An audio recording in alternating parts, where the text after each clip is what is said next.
right. Well, I don't know if you are familiar with these YouTubers, but Abba and Preach have a channel that is pretty successful.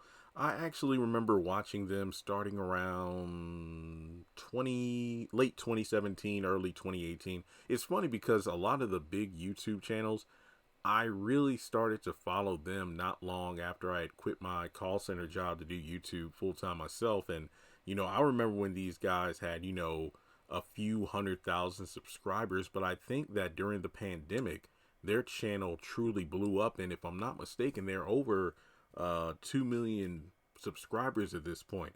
But basically, they were running into some issues with Jubilee, which is a YouTube channel that has a lot of kind of, like interview, or you can almost call them BuzzFeed-esque in how they do things. They have a lot of videos like, reconnecting with your ex, or who's a Christian and who's not, and things of that nature. There's a variety of content, let's just put it that way. And typically, Abba and Preach do reaction videos. Those are some of my favorite videos on their channel, but keep in mind they cover a wide range of topics, like just basically trending news, pop culture news. Sometimes they dip their toe into the political arena, but not all that much. But basically, when I see these two on screen, I know it's going to be a good discussion. Sometimes they don't agree with each other, which I feel like that's what drew me to their channel, because they have a way of, I don't even want to say debating, they have healthy discussions. Sometimes one might persuade the other to see things in a different perspective, but I feel like it's just healthy conversation. So much love to these two guys. They do some great content, and I highly recommend checking out their channel. I will leave a link in the top comment. I'll leave a comment, pin it, and it'll have a link to the video I'm addressing. But basically, Jubilee apparently marked or flagged several of their videos, and that ran the risk of them dealing with copyright strikes. And YouTube, if you get 3, then that's at risk of you losing your channel. Sometimes you can get it back, other times you can't. But they actually just posted a recent update video, I want to say several hours ago, where things are actually looking, good in their favor. They were able to reach out to someone. As it was stated in the original video, the only reason they're addressing it on their channel to the public is that they weren't able to reach out to anybody from Jubilee's side in private.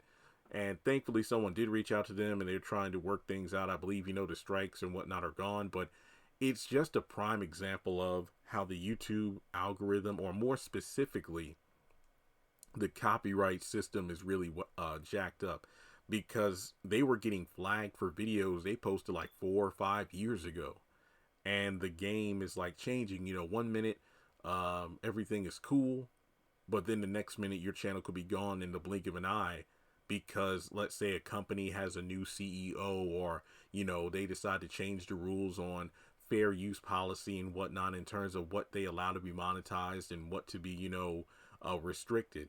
And if you aren't able to, unless you have a major channel where you can where you have a wide audience and you have a lot of pull to get in contact with someone, if you aren't able to get things rectified by a certain deadline, then you do run the risk of losing your channel. Like for me, that's why this particular channel exists. Last year I had to deal with demonetization on my main channel due to copyright stuff from the videos I was posting, because YouTube actually changed the landscape of like the fair use policy.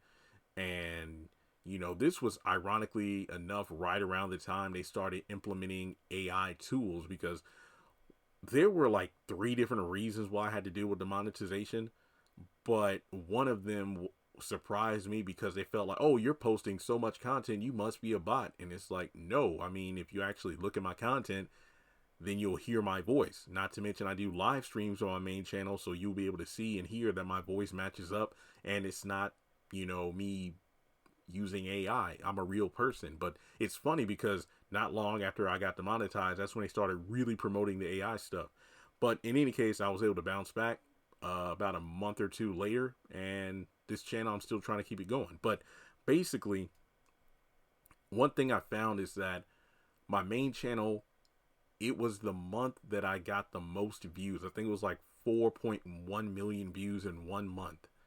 And then that's when it kind of, I guess, alerted YouTube with a red flag. Hey, this guy's getting, more views than usual. What's going on here? And then when I look at Abba and Preach, they talk about how, well, there are a lot, and I mean a lot of other channels that do Jubilee videos, but is anybody flagging them? Why is it just us?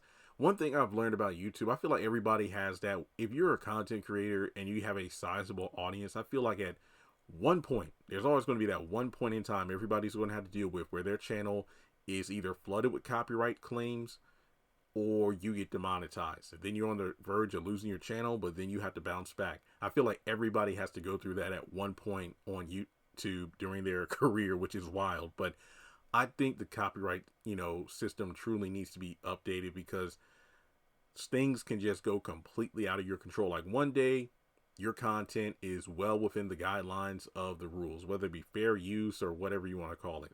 But then the next day, a third party could come in and then mark all your videos as being copyright. Like, hey, we don't allow you to use our photos, our screenshots, our clips and whatnot. And unless you're able to talk with someone, which again is very rare, because more often than not, you got to like fill out these forms on YouTube and then hope and pray that the person on the other end responds in a timely manner. If not, you are done for. And there are people who have lost their channels and not gotten them back. There are those who have lost their channel, but thankfully were able to gain them back. And then with me, I got demonetized, but I was able to keep my channel. And, it's still recovering from that, the lack of time in the algorithm, because it was pretty much, I wasn't doing anything for a couple of months outside of popping in to do a live stream to promote this channel, to have people come over to say, hey, the videos I usually post here, I'm going to post them on the other channel. And yeah, it's just crazy to me that YouTube, basically, this is just a word of caution for anyone who thinks about doing content creation. For one, always have a plan B. Like, don't put all your eggs in one basket, because you never know. You never know when, let's say, a company or YouTube itself changes the rules at the drop of a hat, and everything you've worked for could be gone in the blink of an eye. That's why eBay is my side hustle, my second source of income.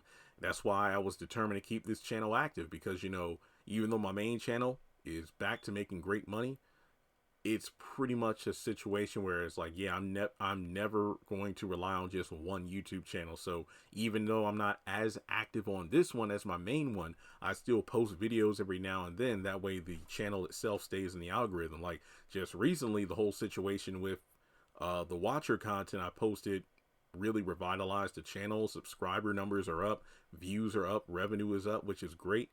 And, I do hope to, in the future, kind of hop on the bandwagon when it comes to like top content, aka pop culture stuff. If there's anything big in the news that I can semi relate to or have an interest in covering, yeah, I might do a quick video on it.